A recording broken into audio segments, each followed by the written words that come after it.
Okay, now that we've understood some of these basics within indices, we will do some questions to see how we apply these rules. Okay, now we've taken some examples, we'll take some more. So let's say very quickly, if I have x to the power of 5 and x to the power of 3 and they need to be multiplied, we will use this first basic identity and we will say this is x to the power 5 plus 3. So the powers get added, the indices get added, x to the power 8 is our answer. Right? Next, we will use everything. So x to the power 5 divided by x to the power 2. X to the power 5 minus 2 is equal to x cubed. That's your answer. Right? Now, next, let's say, now this is important. If the question is 3x to the power 0, we have to be careful and understand this power 0 is where? Is it just for x or is it for 3x altogether? Now looks like this just for x. So we will say anything to the power x 0 is 1. So this becomes 3 times 1 and this is 3. Okay. But if this was 3x to the 0, then this will be anything to the power of 0, remember, is 1. And that would be your answer. Now let's say we have something like 3x squared and we take a cube of this. Now remember, we have to use the multiplicative or the index to an index thing, but there are 3 quantities here, or rather 2 quantities. The second quantity already has a power. So how do we deal with this? If you use the distribution rule or this rule, just the reverse, 8 times p to the power n, you can separate these powers. So you can do 3 to the power 3 times x squared to the power 3. Right? We have just used this in reverse. Okay, so where do we get? 3 to the power 3 is 3 times 3 times 3. So 3 into 3 is 9 times 3 is 27. So this is 27. What do you get here? Remember, this means x squared cubed means this goes 3 times. X squared times x squared times x squared. So either you add the 2 to 2 or you multiply these. So this gets x to the power 6. That's your answer in this case. Okay, so this is very important. We do not confuse ourselves when we have something like this. This square is for x only. This cube is for the entire quantity. Right, so we separate this and then calculate them separately, individually. Next one, 12x to the power 5, 4x to the power 2. Right, now what do we do? So what are similar quantities? 12 and 4, these are numbers, these are constants, these are similar quantities. You can cancel them because they are they're divided. So you get the value of 3, 12 by 4, so this gets 3. Now this x5 and x squared, x5 and x squared.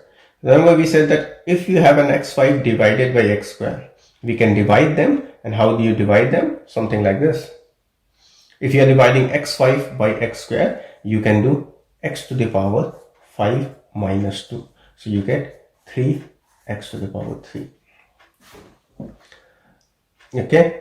This can all be done if these numbers are multiplied. This would not have been possible if there was a addition or subtraction in the numerator or in the denominator. Okay. So let's do a multiplication of this one. 5x squared times 3x cubed. Same process, we multiply 5 and 3, you get 15. X squared and x cubed, when they get multiplied, they have to use the additive formula, something like this. So x to the power 2 plus 3, then 15x 5. We must practice these sums a lot and lot more so that we get familiar with the notation. Now, this should help us. As soon as you see the question, it should strike as to which law we are using, which process we are using, and what is the approach of simplifying things like these. Okay. Now, let's do something that we've not done before. So let's do 3 to the power m plus 5. Right? 3 to the power m plus 5 is a number that has been given to us, and then we are told divided by 3 to the power 2.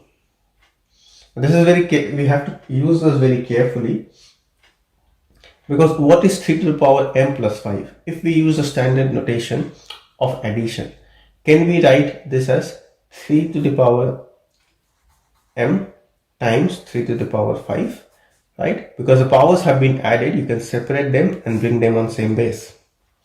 Then you are dividing that by 3 to the power 2. Now, if you look at it now a bit more closely, 3 to the power m, although it has the same base, but m is numbers of, it is unknown. We do not know the value of m. However, we can use this both of these are numeric and constant, and we can use them to divide each other. Now, remember, in divisions or multiplication, even if you are able to multiply any two quantities and get a product of that is sufficient, because they are all products and you are putting them together. Remember, 5 and 3 we can multiply and get 15. That's about it. So they have been taken care of. Now we have to look at everything else. If we can't, because we can't multiply 5 with x cubed, doesn't matter that we have to do everything, because they are all multiplied and they will all come together. So 3 to the power m remains that way. We don't have to touch them because we can use this to remove this value. So what do we get? 3 to the power 5 minus 2. We are using the subtraction rule or the division rule. So you get 3 to the power m times 3 to the power 3. You can write it as 3 to the power m plus 3. Right? But this is an important example, because it helps us understand how do we separate different terms within an indices notation. Okay, let's say if you get something like x plus y to the power 5 divided by x plus y. Okay, so we can write this as x plus y to the power 5 divided by x plus y to the power 1. Now see, the rule works exactly the same whether this quantity is just x or it is something with x. The only thing that we have to be careful of is that we keep them together. So if this is used as one quantity, it is, let's assume this is A or B or whatever, right? If this is one quantity, then the exact same quantity remains below. So that is also A. Then we can use the same process. So let's say if this was A, then this is like A to the power 5 and this is A to the power 1. And we use the same process. A to the power 5 minus 1 is A to the power 4. And then we substitute A with this, you get this value. That's your answer in this case. Okay, so we have done some examples and we have also done some rules that we need to understand with respect to indices. So please practice these examples, and then we can continue with the next topic around fractional and negative indices once we get in there. But at this point, this is what we wanted to cover. Thank you very much. One more example we can quickly see is, if you have 5x